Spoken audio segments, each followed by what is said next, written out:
My stepson called me a gold digger for 6 years while I paid his college tuition. He crashed my car without permission.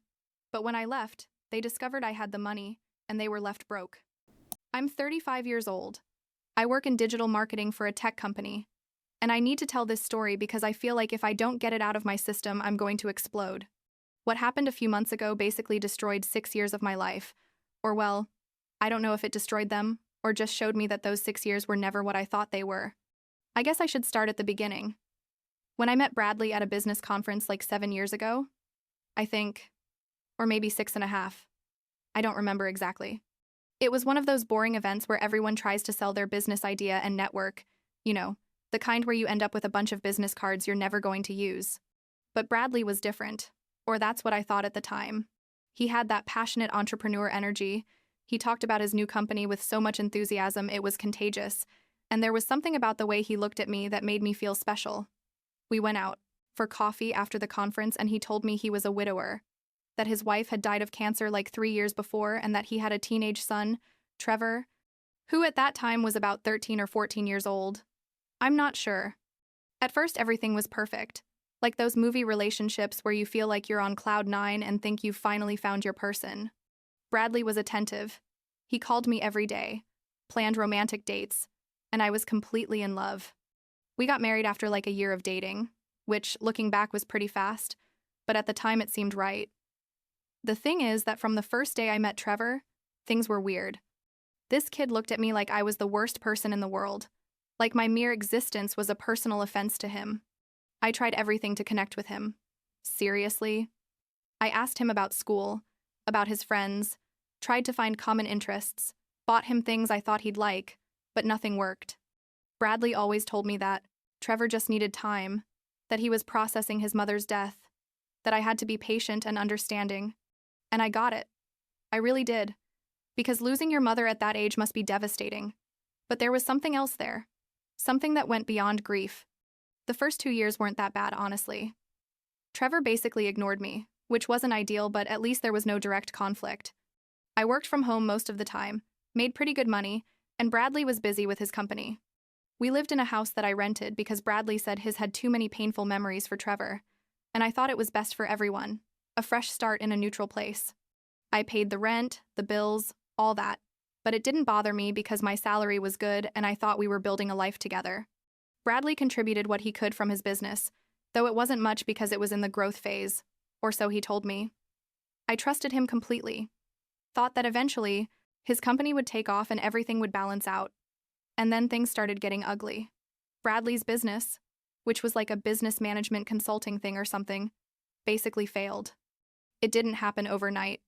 It was a slow death that lasted like 6 months, where every week there was a new crisis, or a client leaving, or a contract falling through.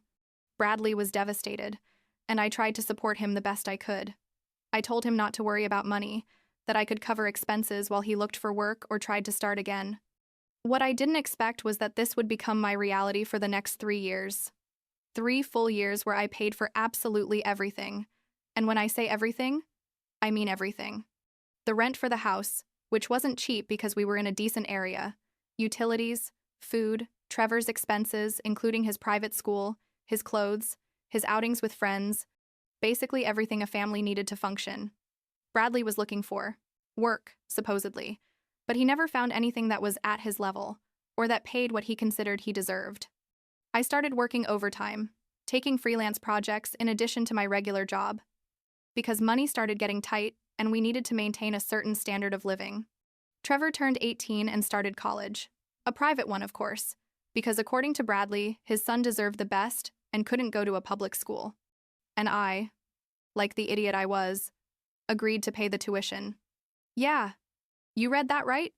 I paid for college for a kid who hated me and treated me like garbage every chance he got.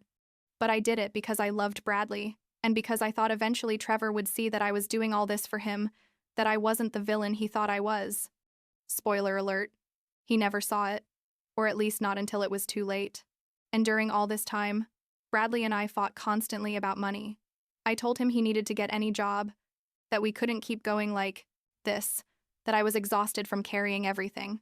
He got defensive, said he was trying, that I didn't understand how hard it was for him after having been his own boss, and the fights always ended with me feeling guilty for pressuring him. What I didn't know is that Trevor was hearing these fights. Our walls weren't exactly soundproof, and it turns out the kid had heard fragments of our discussions where I mentioned money and pressured Bradley to work. But of course, Trevor didn't hear the part where I explained I was paying for everything. He only heard the part where I sounded like a demanding wife pressuring her poor father. And that's how he started calling me a gold digger. Yeah, gold digger. Me, the person who was literally paying for every cent of his existence. The first day he said it to me was during dinner. I had made Italian food because it was all I had energy to make after a horrible day at work. And Trevor looked at me and said something like, "You're probably only with my dad for his money. Typical of gold diggers like you." I froze with my fork halfway to my mouth, looking at Bradley, expecting him to say something, but he just told him softly not to talk like that, like a 2-second reprimand, without any real force. And that's when something inside me started to break. Things kept getting worse. Trevor was 19 by then, in his second year of college, and every day he was more unpleasant with me. He completely ignored me when he came home. If I spoke to him, he gave me one-word answers or just ignored me. And he constantly made passive-aggressive comments about gold diggers or women who take advantage of vulnerable men. Bradley always defended him, said Trevor, was going through a difficult phase, that I had to be more understanding, that his son was everything to him, and I had to accept it. And I accepted it, again and again, swallowing my pride and frustration because I loved this man, and because I thought eventually things would get better. But they never got better. They only got worse. And the breaking point came in the stupidest and most unexpected way possible. I had a car that I loved. It was a 2019 Honda Accord, dark blue, that I had bought myself with my money 2 years before. It wasn't the most luxurious car in the world, but it was mine. I took care of it like it was my baby, washed it every week, did maintenance religiously. It was probably the only thing in my life at that moment that felt completely under my control. And one morning, like 8 months ago, I woke up to go to a super important meeting with a potential client that could mean a huge promotion at my work, and my car wasn't there. I thought it had been stolen, went into total panic, was about to call the police when I got a call from an unknown number.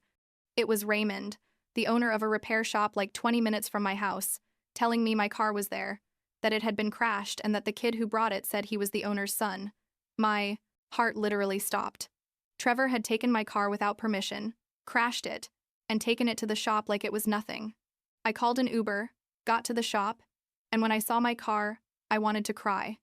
The front was completely destroyed, the bumper torn off, the hood dented, the right headlight smashed to pieces.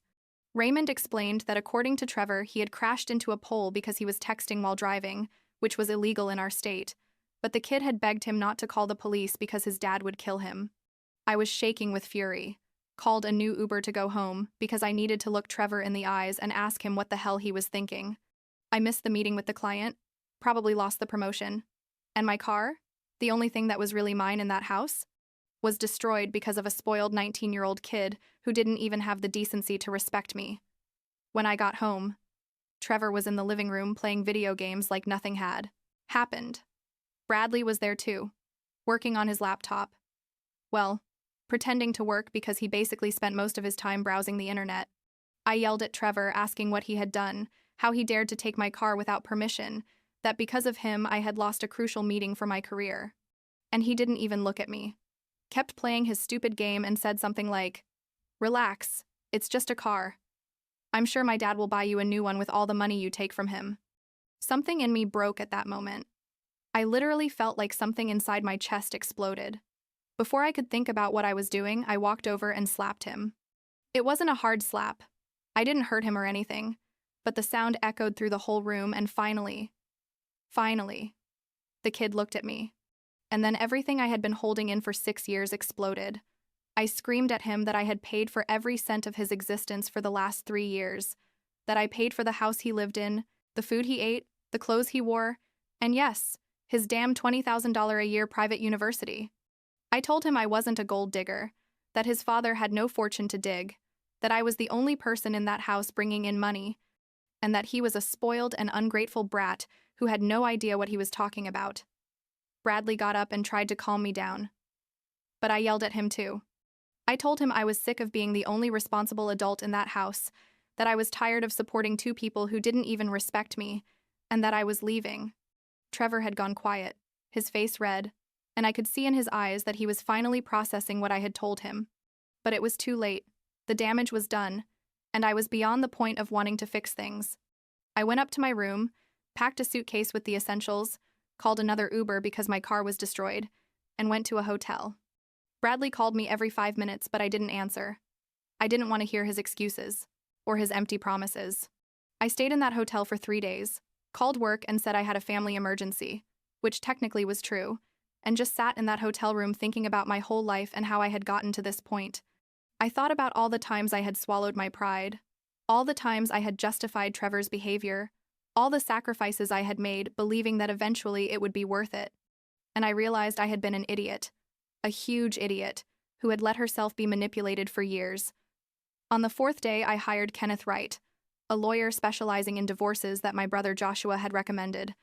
Kenneth was super direct with me, told me I had a solid case because I could prove I had been the one financially supporting the family for years, and that I could probably recover some of the money I had invested in supporting Trevor and the house. I decided not to go back to that house. I asked Joshua to go with a couple of friends to pick up my things while Bradley was out. I didn't want to see him, didn't want another dramatic scene. I just wanted my belongings, and to close that chapter of my life. Joshua told me later that the house was a mess, that obviously neither Bradley nor Trevor had cleaned anything since I left, and that there were dirty dishes piled up in the sink and trash everywhere. It gave me a bit of sadistic satisfaction, knowing that without me there, keeping everything running, the place had gone to hell in less than a week. Then the messages started. Bradley sent me long texts apologizing, saying he had been an idiot, that he hadn't realized how much I was doing, that he loved me and please come home so we could work things out. Trevor also sent me a message, which surprised me, saying he was sorry, that he didn't know I was paying for everything, that he had misunderstood things. But I could see through their words. I could see that their regret wasn't genuine. It was just fear that their money source was running out. And I was right, because 2 days later, Bradley sent me another message saying they needed help with that month's rent because he didn't have enough and Trevor wasn't working. He literally asked me for money after everything that had happened. Can you believe it? I decided to do a little test, like an experiment to confirm what I already suspected.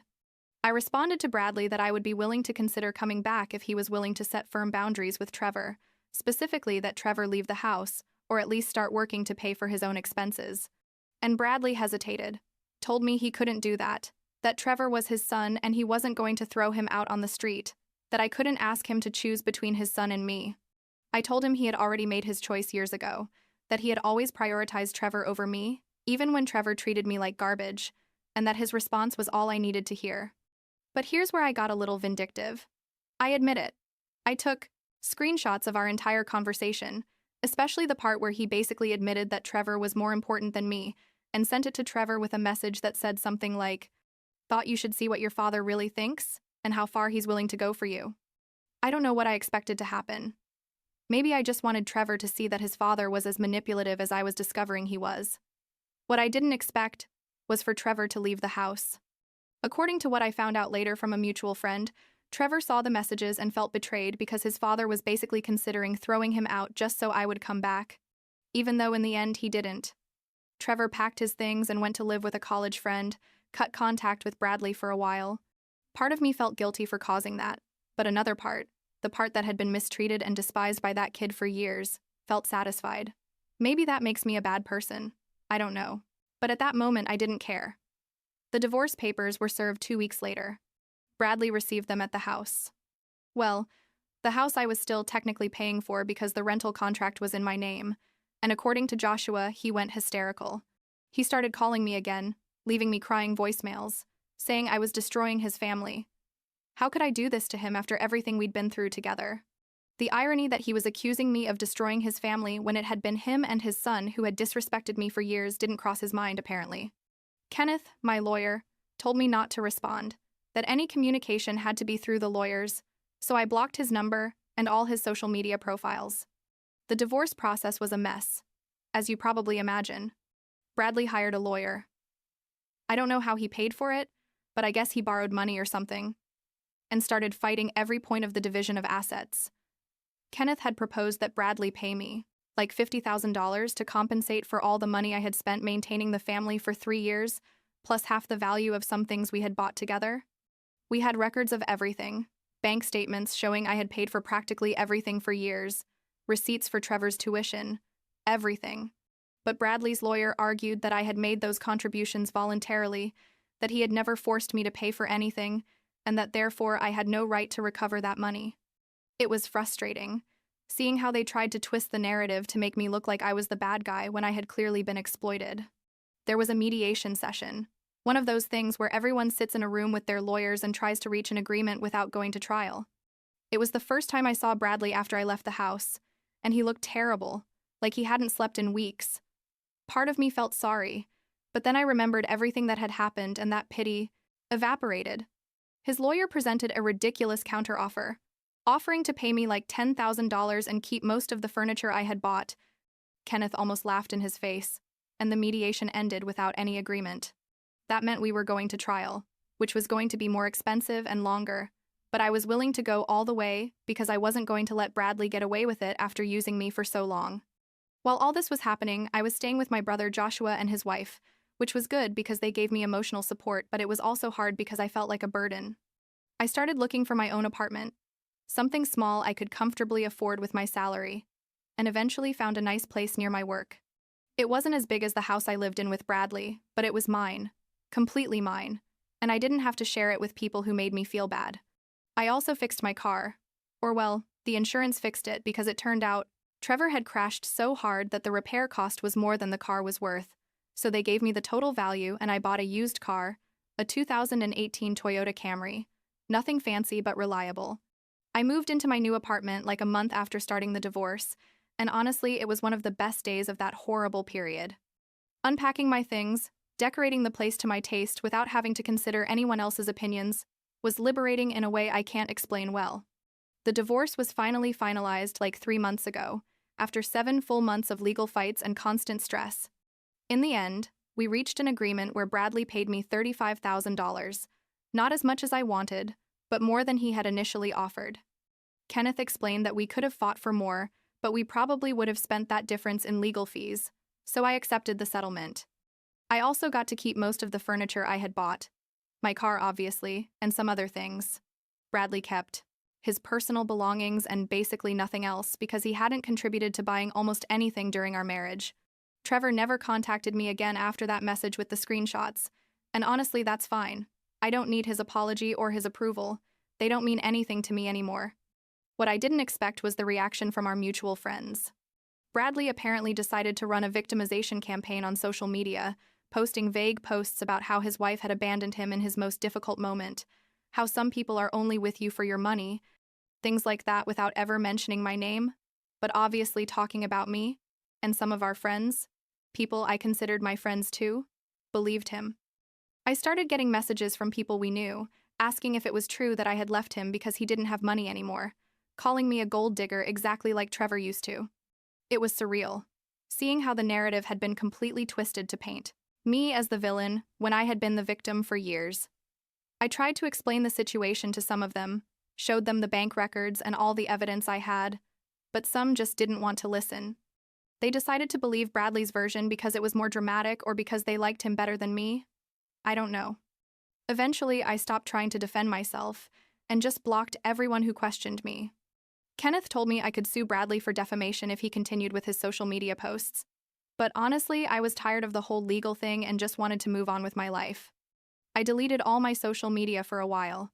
I needed to disconnect from all that drama and focus on myself. I started therapy, something I probably should have done years earlier, and my therapist helped me see all the toxic behavior patterns I had normalized during my marriage. She made me realize that I hadn't only been exploited financially, but also emotionally manipulated to feel guilty, every time I set boundaries or asked for respect. Like a month ago, I ran into Raymond, the owner of the shop where Trevor had taken my car after the crash, at a coffee shop near my new apartment. He recognized me and came over to ask how things were. I told him I had gotten divorced and was starting over, and he mentioned he had a small apartment above his shop that he was renting out in case I knew anyone interested. I didn't need to move because I already had my place, but the conversation was nice and we ended up exchanging numbers. We've gone out for coffee a couple of times since then. Nothing romantic yet because I'm definitely not ready for that, but it's nice to have a new friend who has no connection to my past. Now I'm in a much better place, honestly. They gave me the promotion at work eventually, though it was a longer process than it would have been if I hadn't missed that meeting because of Trevor. I'm making more money, and for the first time in years, that money is just mine. I don't have to worry about stretching it to cover other people's expenses. My apartment is small but cozy. I've decorated it exactly how I want, with plants everywhere and art I like, not the corporate and boring style Bradley preferred. I've reconnected with some friends I had neglected during my marriage because I was always busy working to support my family, and I've made new friends through yoga classes I started taking. I'm rediscovering who I am outside of that role of provider and self-sacrificing wife, and it's been an interesting journey. The last time I heard anything about Bradley was like 2 weeks ago when a friend who still talks to him told me he finally got a job. Something in sales that doesn't pay as well as he expected, but at least it's something. Trevor apparently left college. I'm not clear if it was for lack of money now that I'm not paying or for other reasons, and he's working at a restaurant. Part of me feels bad for Trevor because in the end he was just a kid who lost his mother and never processed that trauma correctly. But another part of me thinks he needed a reality check about how the world works. You can't treat people like garbage and expect them to keep supporting you unconditionally. Eventually, people get tired and leave. I've been planning a trip to Greece to celebrate my new beginning, something I always wanted to do but never could, because the money always went to other priorities. I'm going alone, which excites and terrifies me at the same time, but I feel it's something I need to do for myself. I want to prove to myself that I can be happy alone, that I don't need to be in a relationship to feel complete, and that I deserve to invest in myself and my dreams. The trip is in 2 months, and I already have everything booked. The flight, the hotels, some excursions. I'm going to completely disconnect from work and everything for 2 weeks and just exist and enjoy. I don't know what the future holds for me, honestly. There are days where I feel super strong and empowered, and other days where I wake up feeling lonely and questioning whether I made the right decisions. My therapist says that's normal, that healing isn't a linear process, and it's okay to have good days and bad days. The important thing is that I'm out of that toxic situation, and I'm building a life that is truly mine. I don't have to walk on eggshells in my own home. I don't have to justify every expense. I don't have to put up with insults and disrespect from a spoiled teenager or endless excuses from a man who refused to grow up and take responsibility. My parents are proud of me for finally leaving, though it took them a while to understand because they always thought marriage was forever and you had to endure difficult things. But when I explained the whole situation to them, when I showed them how much money I had spent supporting Bradley and Trevor for years while they disrespected me, they understood why I couldn't continue, like that. My mom told me something that stuck with me. She told me that being loyal is important, but you can't be loyal to people who are destroying you. That sometimes letting go is the bravest thing you can do. And she's right. It took a lot of courage to finally say enough and get out of that situation. Probably more courage than I needed to stay during all those difficult years. Joshua has been incredible during this whole process. He's supported me without judging, let me stay with him and his wife without making me feel like a burden, helped me move, went with me to the mediation sessions for moral support. He says he always knew Bradley wasn't good for me, but didn't want to say anything because I seemed happy at first. I told him I wish he had said something, though I probably wouldn't have listened at that time because I was too in love to see the warning signs. That's what happens when you're in the middle of a toxic situation. You can't see it clearly until you get out of it and look back. There are moments where I think about Trevor and wonder if someday he'll really understand what happened. If someday he'll realize that I wasn't the bad guy in the story, and that his attitude contributed to destroying his father's marriage. But then I realize it's not my responsibility to teach him those lessons, that he'll have to discover them himself through his own experiences. I hope he eventually matures and is able to maintain healthy relationships with people in his life, but that's no longer my concern. Everyone has to make their own way and their own mistakes, and I already gave enough of myself trying to be part of his life when he clearly didn't want me there. As for Bradley, I don't feel anything for him anymore. Not love or hate, just a kind of peaceful indifference. There was a time when I thought it was going to be hard to get over the love I felt for him, that I was going to miss what we had. But the truth is that once I opened my eyes to what the relationship really was like, that love evaporated quickly. It was like I could finally see clearly after years of wearing glasses with the wrong prescription. Everything I had romanticized about our marriage was revealed for what it really was, An unbalanced relationship where I gave everything and received very little in return. And I'm not just talking about money, though that was a big part of the problem, but also about respect, consideration, emotional support, all those things that should exist in a healthy relationship. Yesterday, a coworker asked me if I was dating anyone, and I told her no, that I was focused on myself for now. She asked if I didn't feel lonely, and I answered honestly that sometimes I do, but that I prefer to be alone and at peace than accompanied and miserable. I think that's the biggest lesson I've learned from all this, that being single isn't the worst possible scenario, that in fact it can be quite liberating and satisfying if you embrace it, instead of fearing it. I've been single before, obviously, but this time it feels different because I'm actively choosing to be alone instead of just waiting for the right person to show up. I'm using this time to work on myself, to heal from all the emotional damage of recent years, and to really understand what I want from my life without other people's needs and desires clouding my judgment. Last week, I had an interesting conversation with my therapist about forgiveness. She asked me if I had forgiven Bradley and Trevor for what they did, and honestly, I didn't know how to answer. Part of me thinks I don't owe them any forgiveness, that they were the ones who hurt me and I have no obligation to forgive them, especially when neither of them has given a genuine apology or really acknowledged the damage they caused. But another part of me understands that carrying resentment is only hurting myself, that they probably don't even think about me while I'm here still processing everything. My therapist told me that forgiveness isn't something you have to force, that it can come eventually or it may never come, and both things are okay. That what's important is not letting what happened define my future or prevent me from trusting people again. And it's hard, you know? Because part of me is terrified of making the same mistakes again, of ignoring warning signs because I'm in love, of letting someone take advantage of me again. But my therapist has been helping me identify those warning signs early, to establish clear boundaries from the beginning, and not to ignore my instincts when something feels wrong. She made me make a list of behaviors I won't tolerate in future relationships. Things like disrespect, expectations that I financially support another capable adult without equitable contribution, being treated as a second choice. All those things I allowed during my marriage to Bradley. Seeing that list written really helped me solidify what I expect and deserve from a relationship, and I commit to never settling for less than that again. Right now, I'm good. I'm in a good place mentally and emotionally. My financial life is finally stable again without having to support 2 additional people, and I have plans and goals that are completely mine. I still have difficult days where I feel overwhelmed by everything that happened or where I question my decisions, but they're becoming less frequent. Most days, I wake up feeling grateful that I left, that I found the strength to put my well-being above a relationship that was consuming me. I don't know what the future holds for me, if I'll eventually meet someone else or if I'll stay single for a long time, but what I do know is that I'll never lose myself in another person again. I'll never sacrifice my happiness and stability for someone who doesn't value what I do for them. And I guess that's the story, or at least so far. Who knows what will happen next?